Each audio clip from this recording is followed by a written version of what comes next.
Hi everyone, today we'll be talking about Cattell's trait theory. As you might have noticed or learned from the previous meeting on Albert, also trait theory, that personality here in any of the trait theories um, is really defined into several different types of traits or personality. Basically,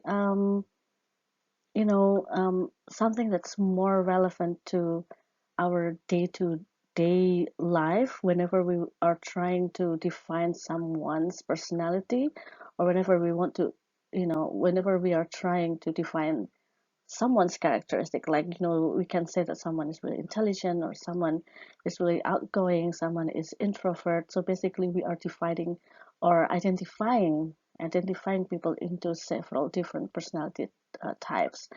But as you will learn later, Cattell even make the personality traits simpler than what Alpert um, defined, from the previous lecture. So let's start by talking about his biography.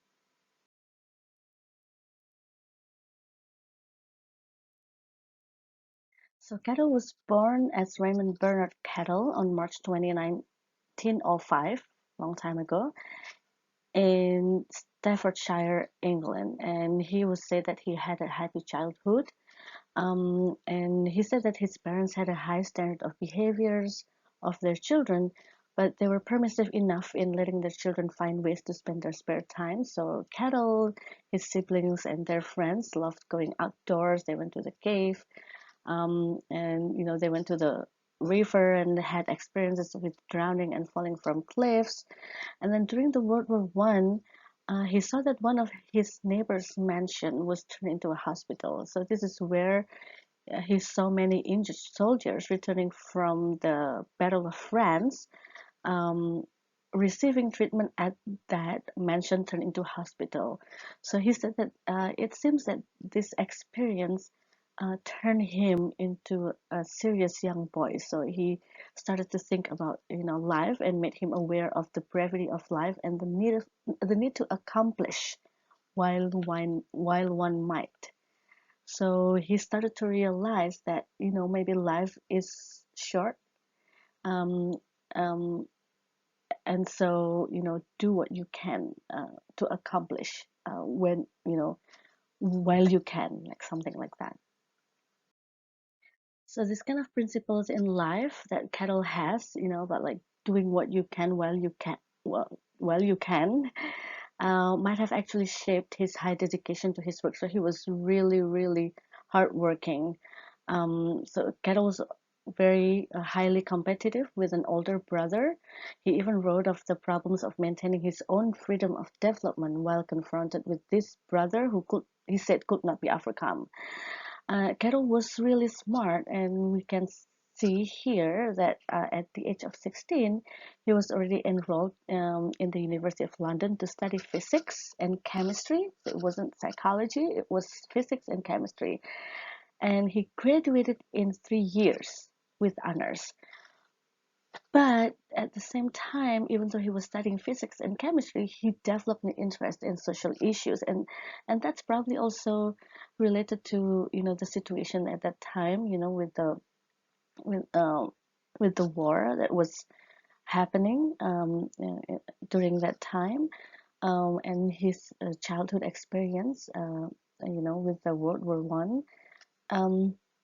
So even though his friends already like kind of like advised him to continue to pursuing um, his education in physics and chemistry or any life sciences, he decided to go to study psychology. So at that time, psychology was considered an eccentric, um, uh, like an area of study for eccentric. So not too many people went to this to study psychology at that time. There were not so many job opportunities, but because of his curiosity, Cattell just decided to studied psychology at the University of London, um, and worked with Charles E. Spearman. And maybe you remember, or maybe you will learn later, maybe in the next semester, about Charles Spearman. He's an expert in statistics. One of the big name in stats. Um, at the time, Spearman was developing a factor analysis technique to study mental ability. So factor analysis, as we will discuss a little bit afterwards, is a kind of advanced statistical analysis. Um, so so yeah, he studied with a big name at that time. So in 5 years, in 1929, he earned his doctoral degree. Um, and then he decided to use the factor analysis to learn about the structure of personality. Um, but then his friends were right that, yeah, Cattell found difficulty in finding a good job, especially in academic areas. So he was only lecturing in one university, but not like an academic full-time job. He was also writing a book, and he was also like having a small psychology clinic in the countryside. So financially, he wasn't really successful. But 8 years after his graduation from his PhD, he had a chance to work with Edward Thorndike. Remember who's as Edward Thorndike, right? The law of effect, the learning theory. Yeah, so very famous person um, in his laboratory in Columbia University. So he basically moved from England to the United States. So he had a chance, maybe a kind of fellowship, to work with Thorndike for a year. But then he continued to work in the United States, and because he received a full-time work as a professor the following year, so 1938, in Clark University.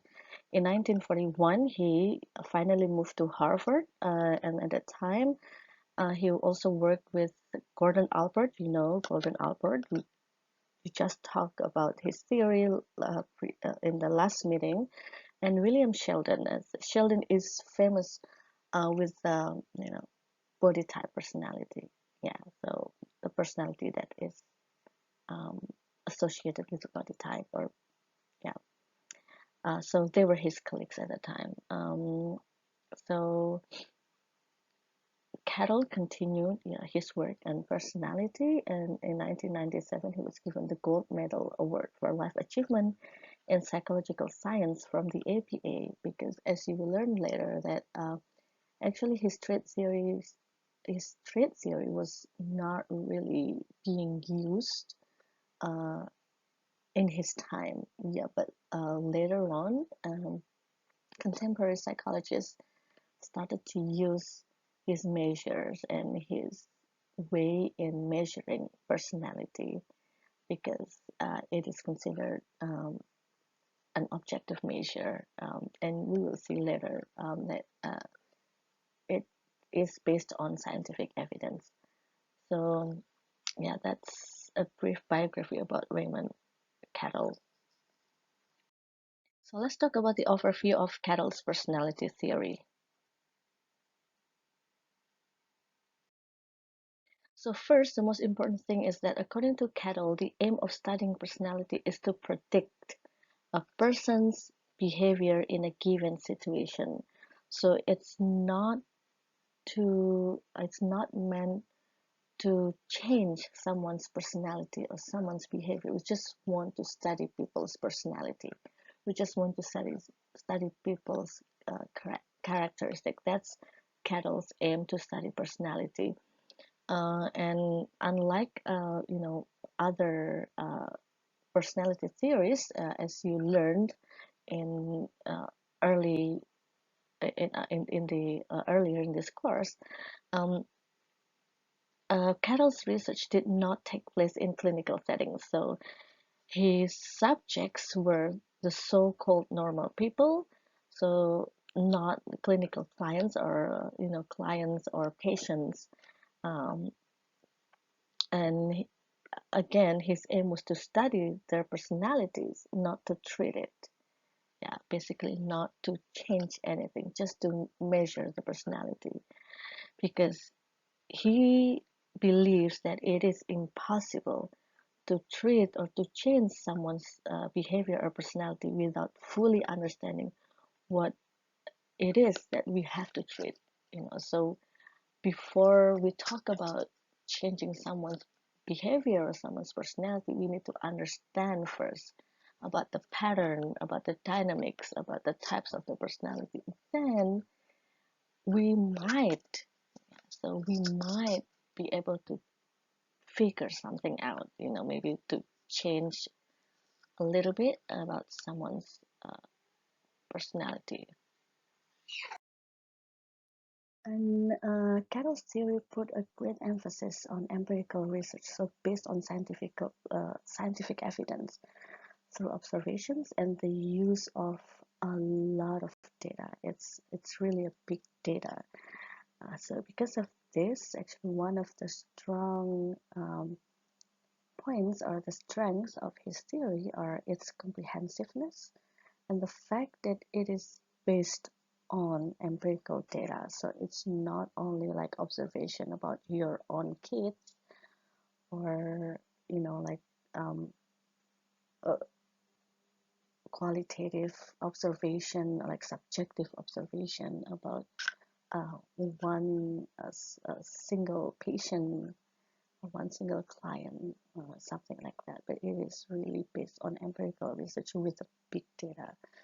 Um, because Cattell thinks that to fully understand someone and to predict their behaviors, we must be able to describe accurately, precisely the entire pattern of the traits that define that person as an individual. So, uh, in order to do this, he used a method known as factor analysis.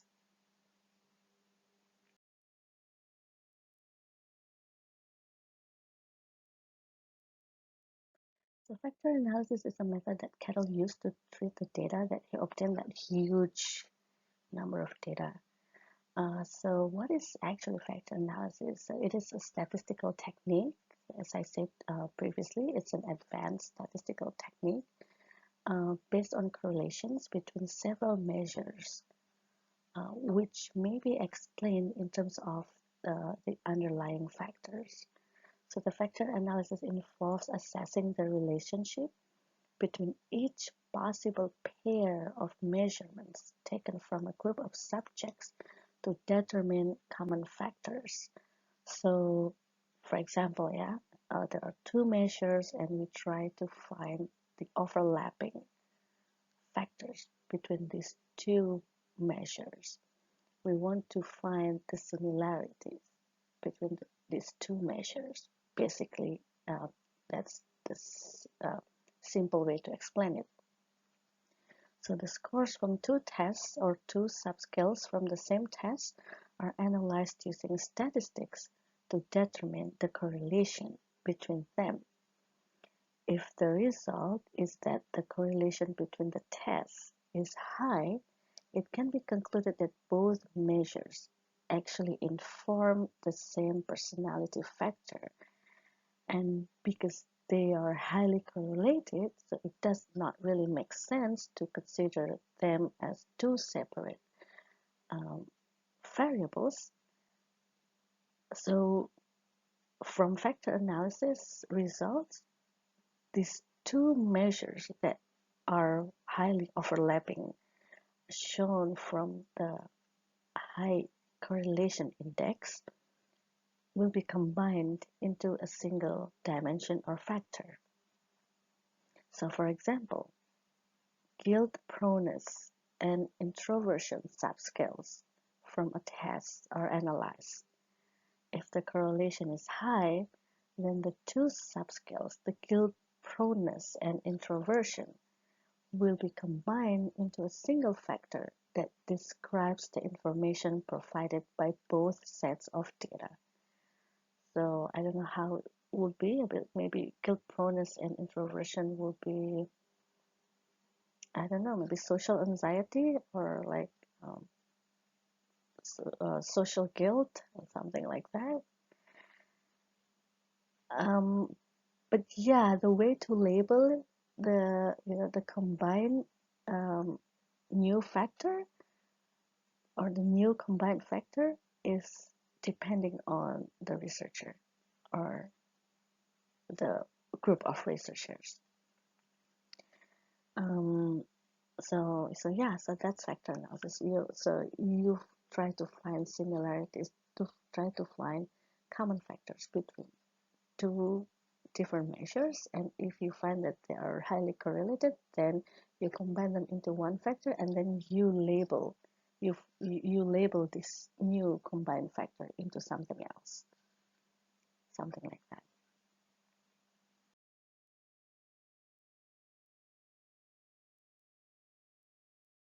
So Cattell basically used Gordon Albert's 4,000 trait words that he and his colleague collected in 1938 or 37.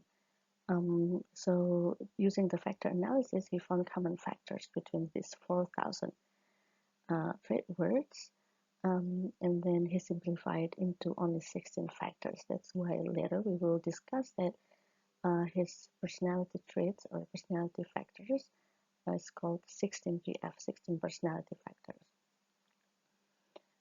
So Carroll defined traits uh, as relatively permanent reaction tendencies that are the basic structural units of the personality. That's why he believed that it's impossible, or at least it's hard, to change someone's personality or someone's behavior. He classified traits in several different ways. So first is the common traits and unique traits, and the second one is the ability trait, temperament trait, and dynamic traits. And then the third one is the surface traits and source traits. And the last one is the constitutional and environmental mold traits. We'll discuss about this one by one.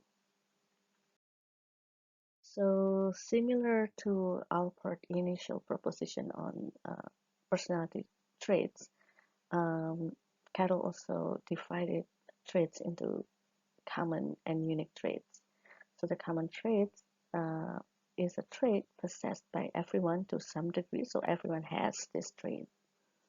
So something like intelligence, extroversion, and gregariousness are examples of those traits. So everyone is intelligent, just the difference is um, the degree of the intelligence. So everyone has these traits, but some people have them to a greater extent than the others. The unique traits is the opposite. This is the aspects of personality that are shared only by few other people. Yeah, so unique traits are apparent in our interests and attitudes. So each one of us has different interests and attitudes. Some of us has similar interests, but many of us don't. So, for example, one person maybe has great interest in watching Hollywood series, but another person is really into Korean drama and K-pop. Someone is really into baking, but other person is not really, you know, into cooking at all and forget about baking. Someone might be very interested in doing yoga, but other people like a more dynamic type of exercise. So that's what's called a unique trait because not everyone has the same interests and attitudes. So the next one is the ability traits, temperament traits, and dynamic traits. The ability traits determine how efficiently we will be able to work towards a goal.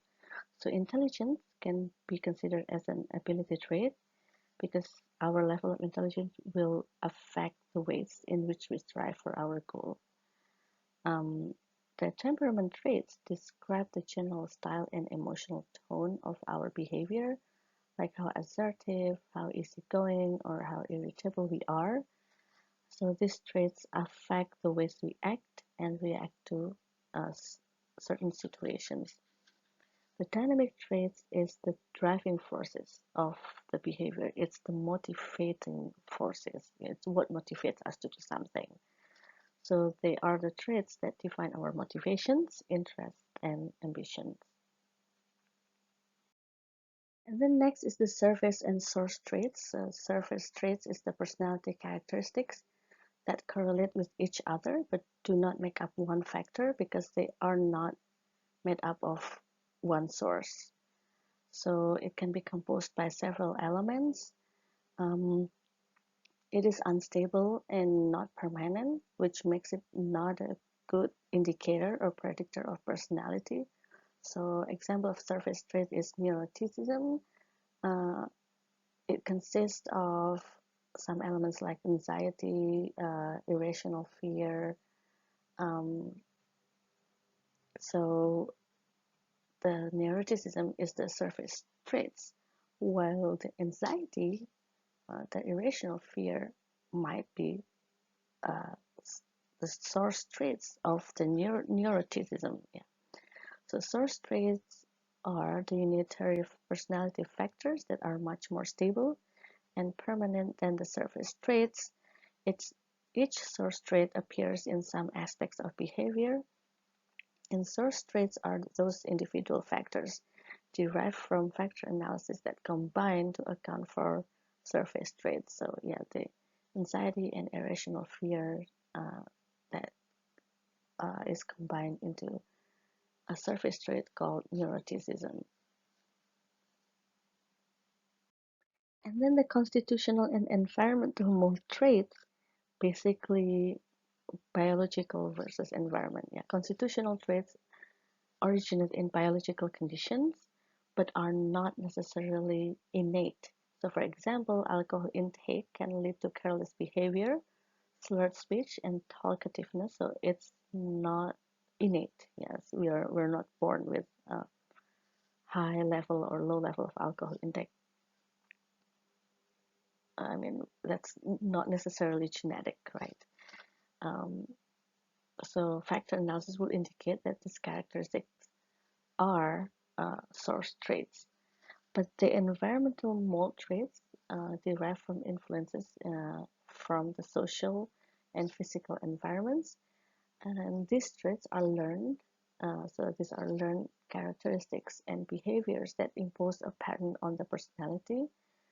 So yeah, for example, the behavior of a person that grew up in our country in Indonesia and is different from the behavior of a person raised in another country because of the different cultural values and different physical environments that people live in.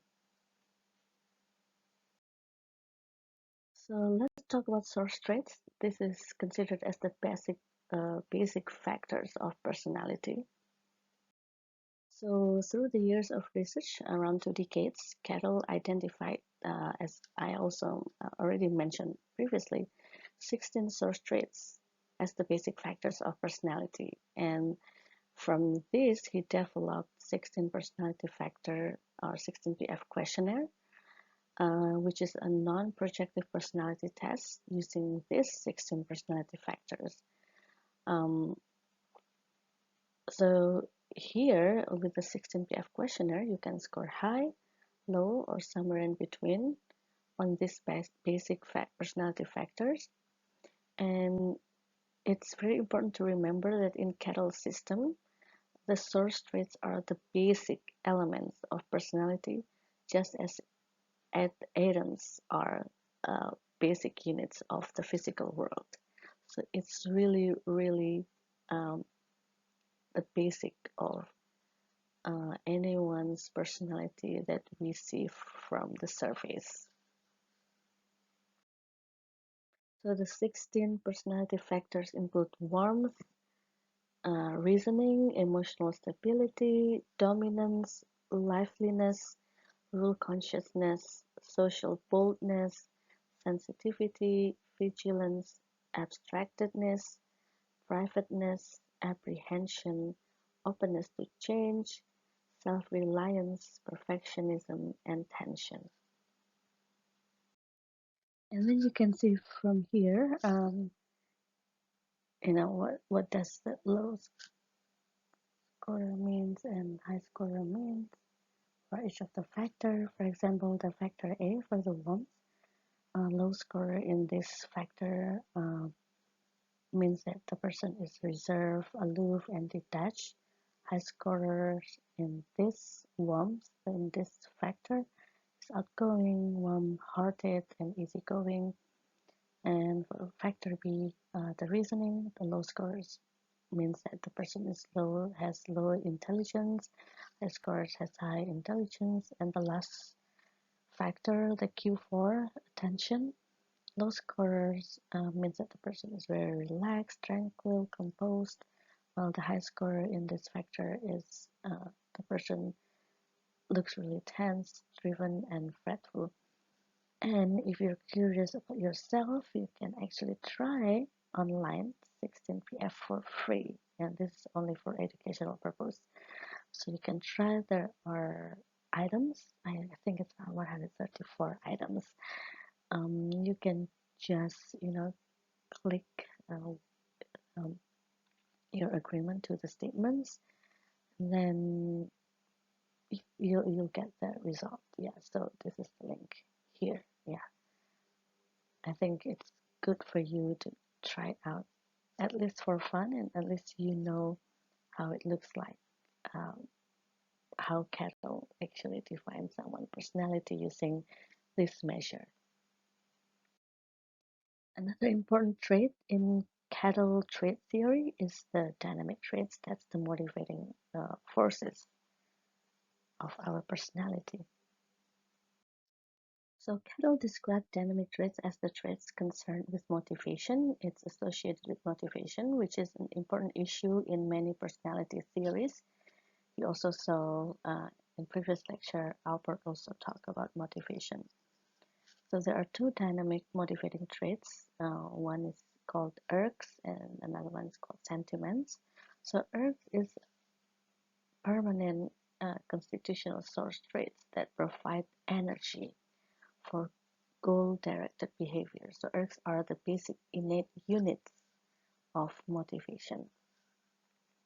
So there are 11 ergs, including anger, sex, hunger, appeal, curiosity, gregariousness, protection, security, self-assertion, self-submission, and disgust. So Cattell considered these ergs as innate.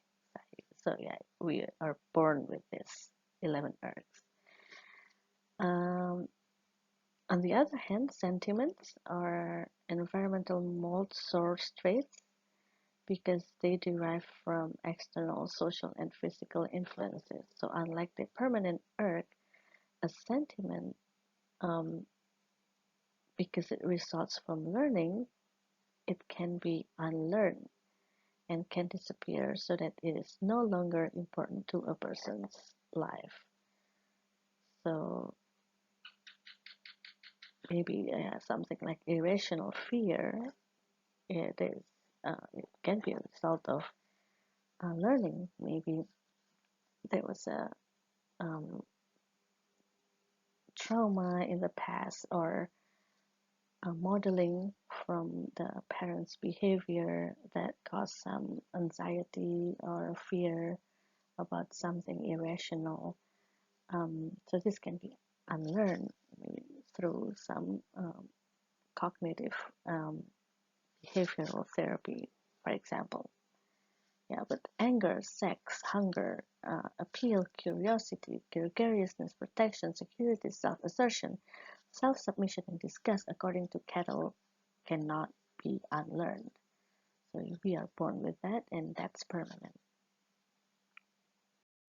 So we've seen here so far that Cattell seems to believe both nature, the genetics, the biological influences, as well as the environmental, the social and physical yeah, external social and physical influences on our personality. So, how did Cattell actually view nature versus nurture?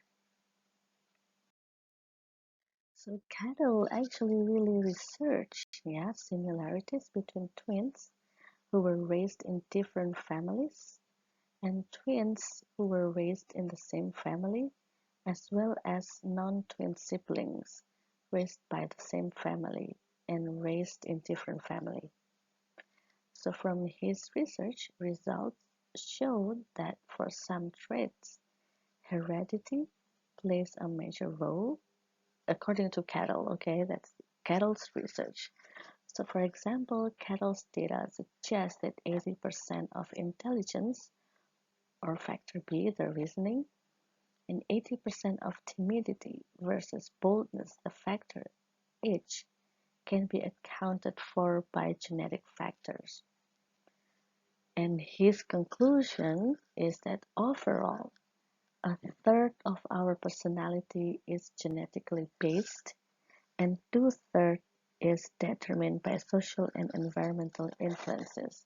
So even though his data show that intelligence and timidity uh, are mostly accounted for by genetic factors, but in general, our personality uh, is influenced by um, both, but two-thirds of it is actually determined by social and environmental influences. So from this, basically, Cattell believe in um, both uh, nature and nurture influences in personality, but to what degree or to what extent that each of these two variables influence our personality trait, it depends on which personality or which trait. So besides researching about personality traits, Cattell will also research about the stages of the personality development. So he divided personality development into 6 stages. So first is infancy, from the time that we were born until 6 years old. Uh, this include weaning, toilet training, the formation of ego, superego, and social attitudes. And then the next stage is childhood. This is when we were 6 to 14 years old. What happened here is that there is um, motivation to be independent from parents, and at the same time there's identification with peers. In adolescence, between 14 to 23 years old, there are conflicts about independence, self-assertion, and sex. And next, in maturity stage, this is between 23 and 50 years old, there is satisfaction with career, marriage, and family. Then late maturity, 50 to 65 years old, there might be personality changes in response to physical and social situations. And then in old age, 65 plus years old, there will be adjustment to loss.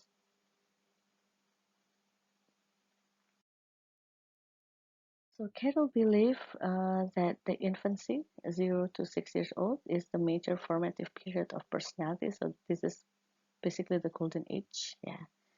So there's winning and talent training, and then parents and sibling influence to the development of the person.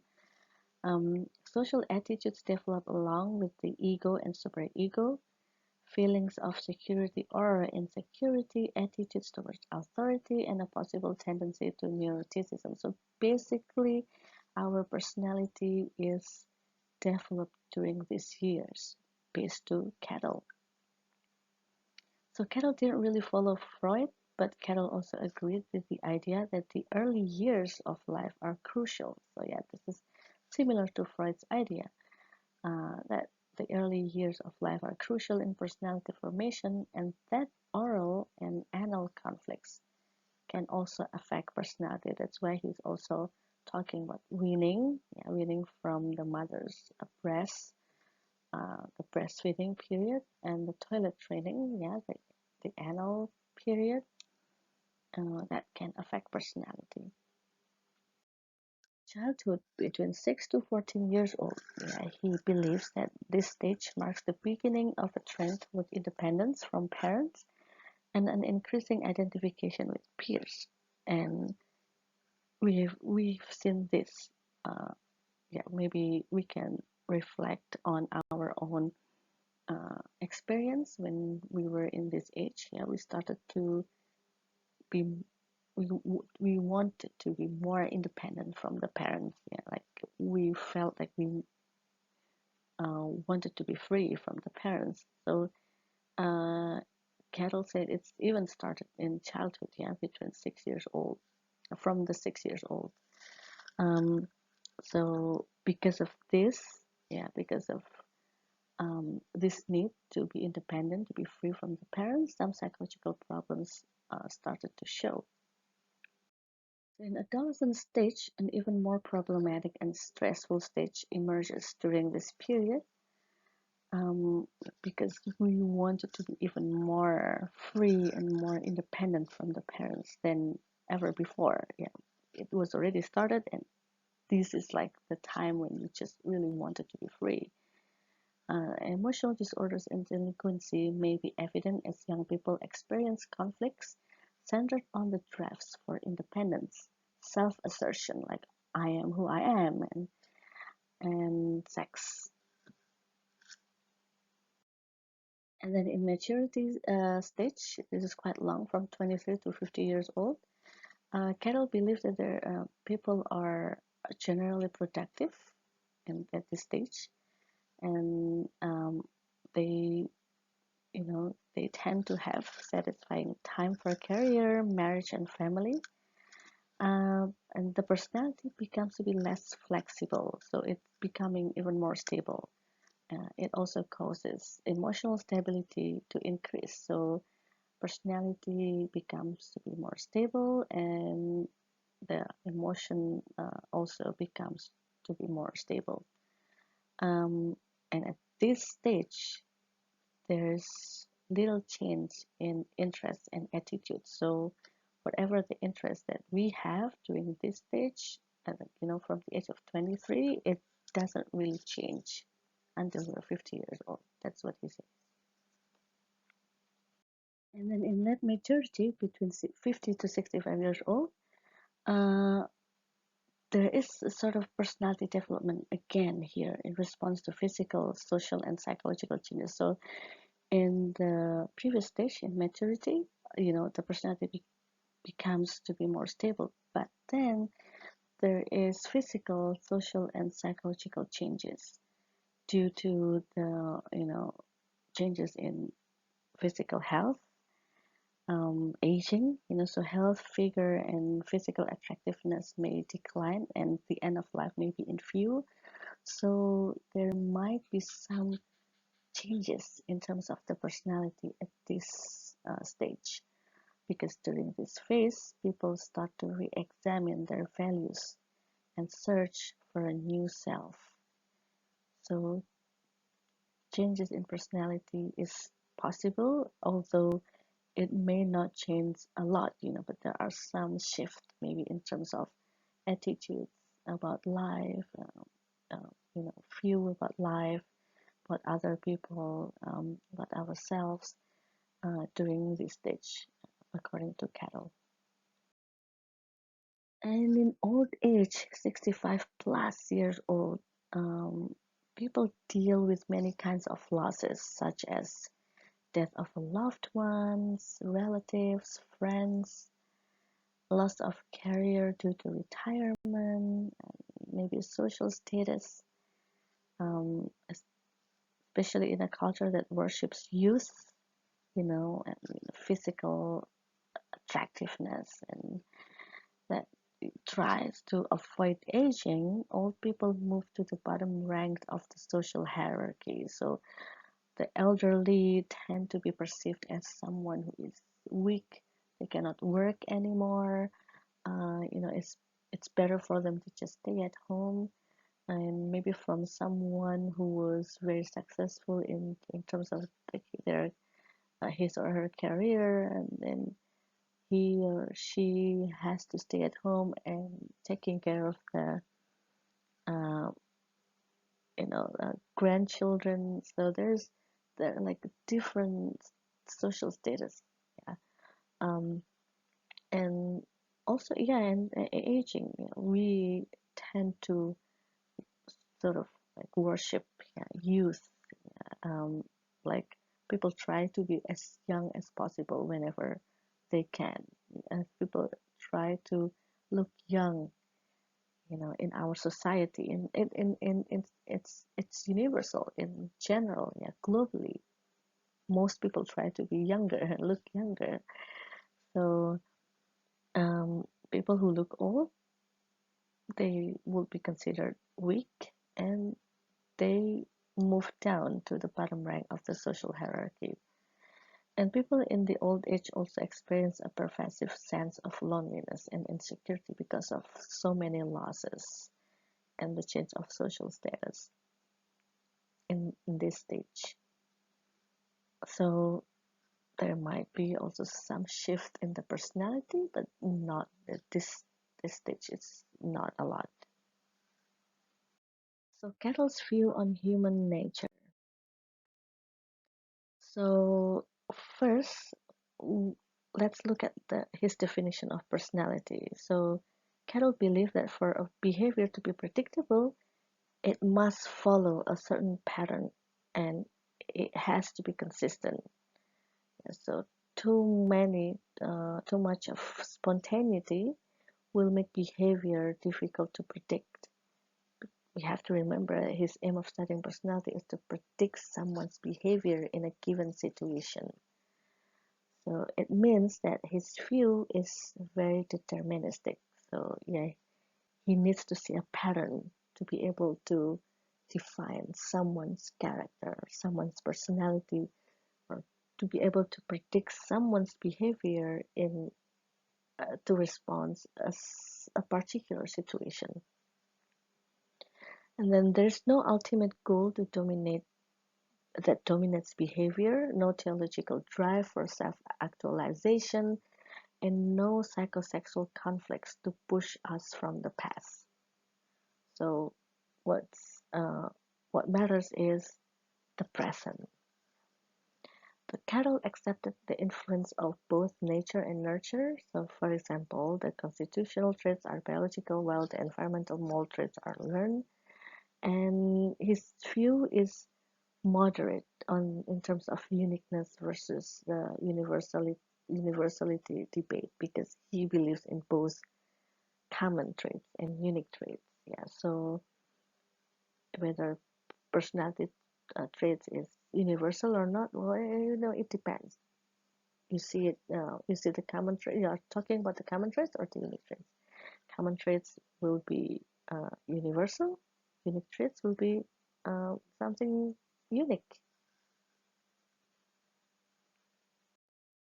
So what about his view on human nature? So Cattell used to believe that humans are actually able to solve social problems. He predicted that us having greater awareness and control of the environment with an increase in intelligence. He also expected the development of a more gracious community life of creatively occupied citizens. But in reality, it didn't happen. Right? So the reality didn't live up to his expectations. So he came to believe that human nature and society had regressed. So it just didn't meet his expectation that human nature is not as good as what he expected. So let's talk about assessments in Cattell's theory. How did he measure the personality? What were the methods that he actually used? So Cattell used an inductive method of gathering data. That is, he began with no preconceived bias concerning the number or name of traits or types. That's why I mentioned in the beginning that he used Gordon Albert's 4,000, around 4,000 uh, traits, and he didn't even know how many factors that he would end up with. Cattell's multifaceted approach yielded 35 primary or first-order traits, which measure mostly the temperament dimension of personality. Of these factors, 23 characterize the normal population and 12 measure the pathological dimension. The largest and most frequently studied of the normal traits are the 16 personality factors found on Cattell's 16PF scale. So from 35 into 23 and 12, and then from the 23 into the 16 personality factors. So what were the data that he used? The first is the L data, that's the life records. Life record readings of behaviors observed in real life situations, such as the classroom or office, so based on real life observations. The probable example of assessment to obtain this data is observers recording frequency of skipping work or classes, for example, to see personality of each of the person in that particular classroom. It involves observable overt behaviors that occur in naturalistic settings. So he used the live records data, and he also used the Q data, that's from the questionnaires. So he used self-report questionnaire ratings of the characteristics, attitudes, and interests. So here, uh, as we know about the questionnaire, it requires subjects, the participants, to rate their own behaviors. Yeah, so not others. So that's why it's called self-report. So different from the observation or the L data. The L data was observation data. It was observed by someone else. Yeah, someone else collected the data about that person's personality, but the Q data is collected from the persons, the people themselves, the participants themselves. So that's why it's called self-report.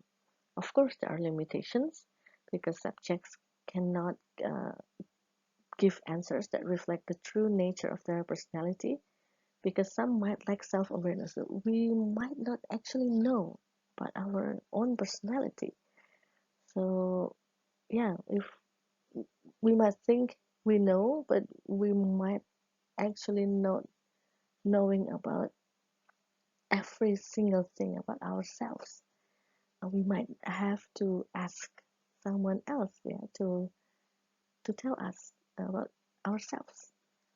Yeah, sometimes, if we reflect into our own experience, we might remember some of these moments in our life. And then another limitation is about social desirability that can affect the answers that people report. So people tend to not reveal things that do not align with societal expectations. So they faking good. Yeah. So they want to look good based on the societal norms. They don't want to say that. Um, Maybe if someone asks, "Have you ever steal someone's candy or something like that?" Maybe like very small thing, but steal or still can be considered like a thief, like something really bad, even though it's just like one or two candies. But some people might actually feel uncomfortable to say yes, even though that's the truth.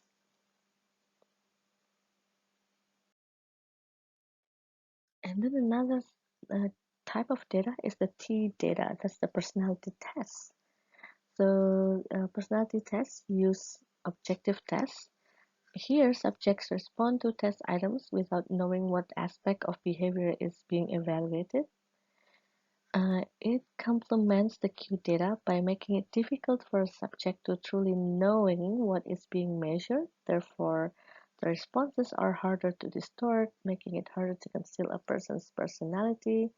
So, example of these tests, such as ROSA, uh, Semantic Apperception Test or TAT, and word association. These are considered by Cattell to be objective because they are resistant to faking, even though most psychologists do not agree because they are quite subjective because biases can affect um, the interpreters, yeah, the scorers, can affect scoring and interpretation in such projective tests. So this kind of test, this kind of personality test is called the projective test. And then about the 16BF, this test is directed for people ages 16 and above. It of course consists of 16 subscales measuring 16 source traits, and then responses from each subscale are scored objectively, and it is now computerized. Yeah, there's computerized scoring and interpretation as what you will see, you will experience yourself if you try that 16PF online scale. Yeah. And now 16PF is used for research purposes, clinical diagnosis, and occupational success prediction. It has also been translated into 40 languages, so it has been used widely around the world. There are other versions as well, like skills to measure specific personality aspects and variations to be utilized in marriage counseling and some specific measurement and performance evaluation of executives. Uh, there are also variations of the test to be used for children and adolescents, so that's different from the one that's the commonly used one, the one for 16 to above. This is just a sample of a 16PF test profile for a hypothetical airline pilot. So we will we might expect an airline pilot to be uh, you know um, to score 40 in terms of warmth. Yeah, so they don't have to be so outgoing, right? But we would expect them not so reserved. Yeah, so 40 and intelligent. They are emotionally stable, um, moderately, yeah, quite dominant, but not so dominant. Like not like highly dominant because they have to cooperate with other people. Maybe a bit serious and maybe conscientious. Uh, Hopefully they're also, I don't know, hopefully, or should pilot be adventurous? Maybe they are. That's why they become to be pilot. They are tough-minded, um, trusting, yeah, and then practical, not imaginative, because maybe you can imagine if a pilot is very imaginative about their trip. Um, Which true, not so much, but in like somehow moderate, self-assured. They have to take a lot of decisions by themselves. Uh, in terms of conservativeness, yeah, maybe it's in middle, and then between group dependent and self-sufficient. Yeah, it's more self-sufficient than group dependent, and then controlled. They can control themselves, and then a bit relaxed, very relaxed actually here. That's just a hypothetical airline pilot. So let's see uh, your own profile, personality profile. Yeah, just do it for fun. So what about research on Cattell's theory? Cattell used three different approaches. So the first one is bivariate. This is statistical and experimental. The bivariate or two-variable approach is the standard laboratory experimental method through manipulation of the independent variable to determine its effect on the dependent variable, which is the participant's behavior itself. Sometimes the bivariate is also called the univariate because only one variable is being studied at the time. That's the participant's behavior. The problem with this method, this approach, is that first, it is really hard to manipulate the emotional experience. So emotional experiences cannot be manipulated and duplicated. And then personality is made up of many interacting variables, but this approach can only measure limited aspects of personality, thus it cannot reveal much about personality traits.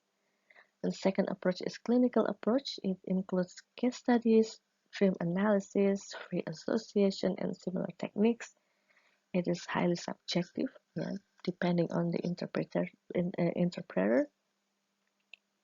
They do not yield verifiable and quantifiable data. It's mostly qualitative data.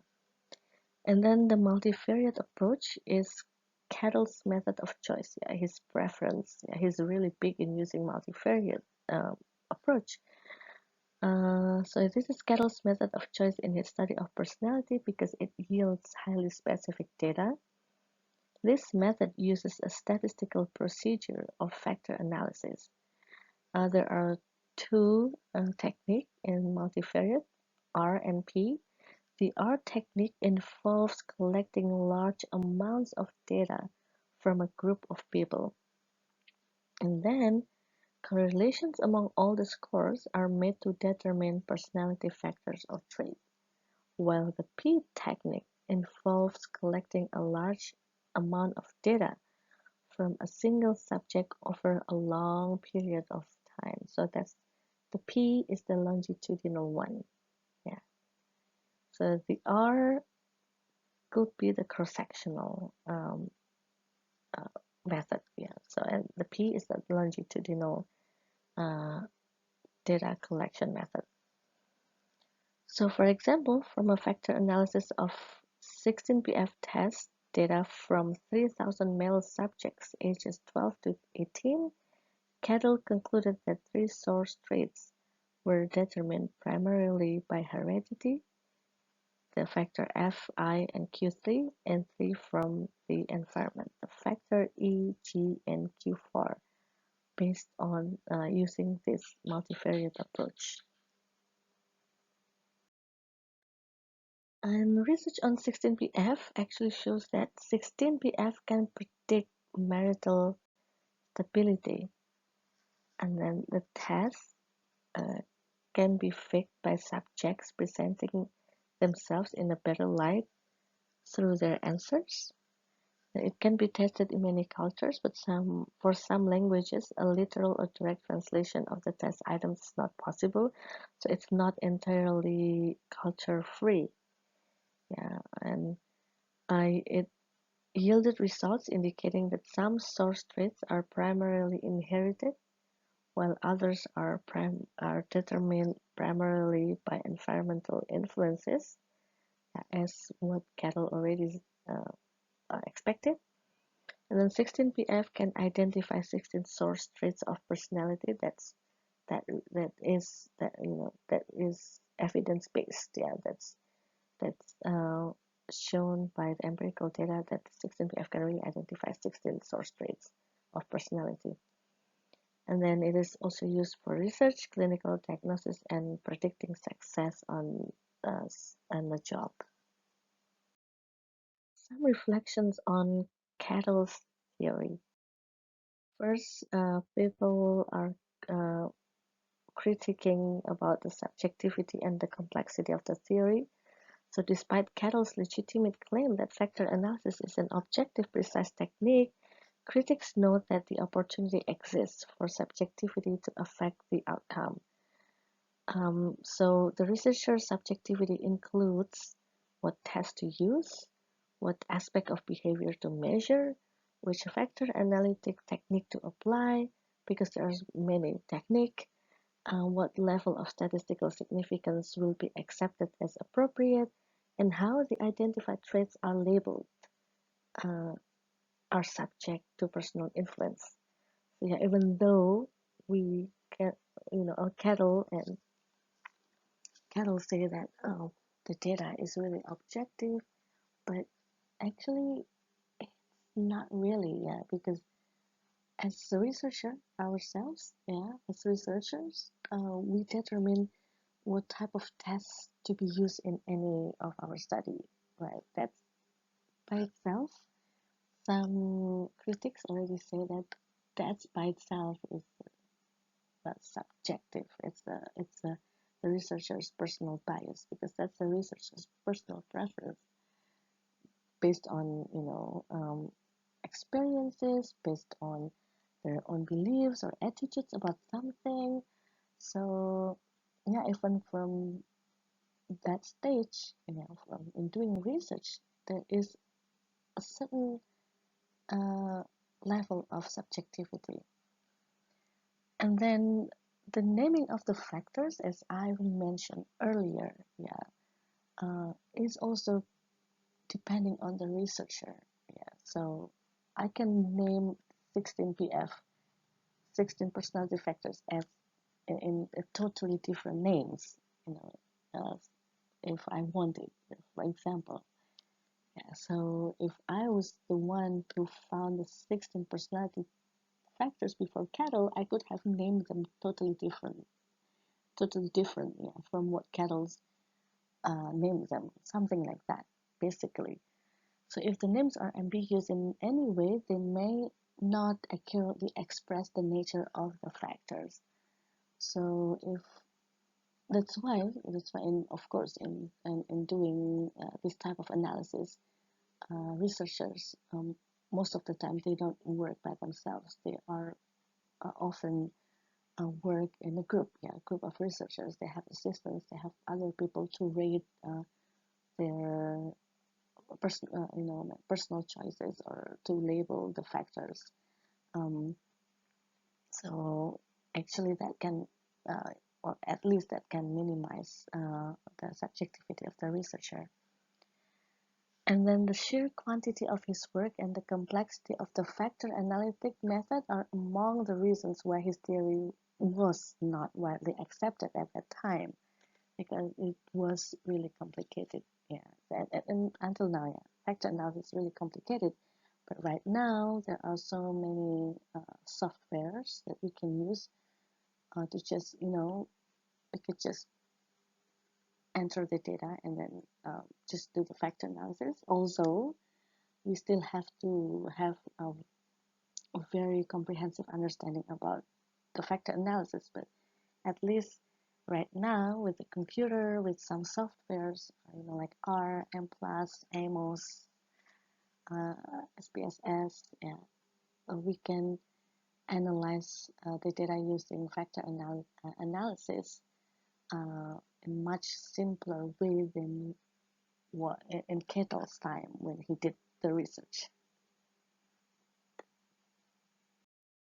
So yeah, because his theory on personality was not really widely used, Cattell criticized the contemporary psychologists for failing to understand and applying his approach as the only true way to study personality. So he believed in, the high value of his personality theory.